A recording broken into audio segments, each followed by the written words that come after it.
Don't try this at home. We're not professionals. Not by any means, but hopefully you can learn from our mistakes. Hey guys, and welcome back to House Renovations Chapter 3. Now, again, no Jasper, haven't been able to find him, but again, when I find him and see him, you guys will too. Good morning guys, and welcome to House Renovations Chapter 3, Episode 4. Now today is not going to be a necessarily long video. We're going to be putting up the shingling today, and I do want to apologize for the hiatus between videos. We've had a lot of rain, and we've also had that cursed S word, snow. So, but let me quit yapping. Let me get the fire started because it's a really cold one. As you can see my breath. And I'll see you guys soon. Alright guys, fire started. Let's get to work. As I said previously, we had quite a bit of different ranging precipitation, and the old man decided to take the leaf blower and blow off the roof and dry it a bit.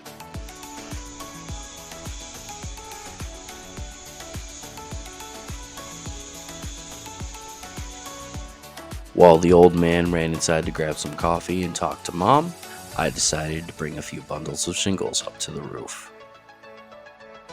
Now, depending on the type of shingles that you get, they can weigh anywhere between 50 to 80 pounds a bundle. Let's rip those bad boys open and start laying down some shingle.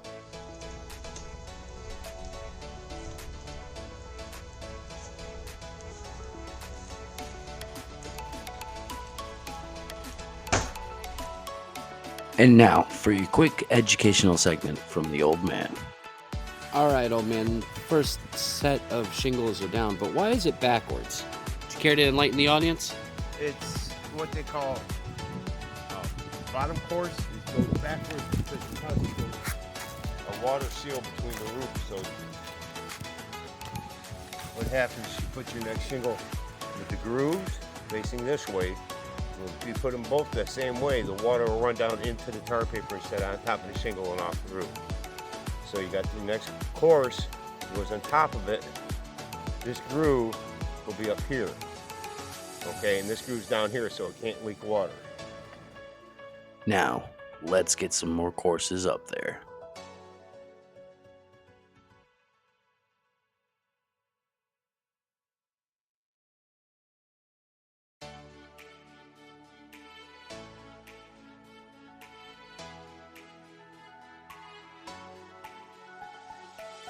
Well, the old man wanted to show you guys us working on the roof, and we didn't exactly have a good setup.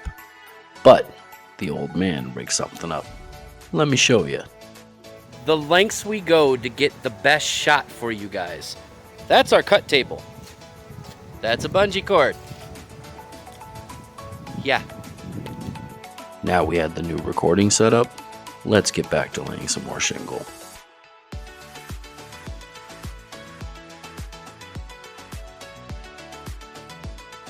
Now here's something you guys rarely see from these videos. The parts we don't normally show you. When the nail pew pew wants to be frustrating and not actually load the nails. Alright guys, 22 runs in. Look at that. Looks absolutely stunning and beautiful. We are almost done. Here's a picture for reference. It was looking amazing. So, as we were closing in on the back wall, you guys saw that that corner of the roof is kind of oddly shaped.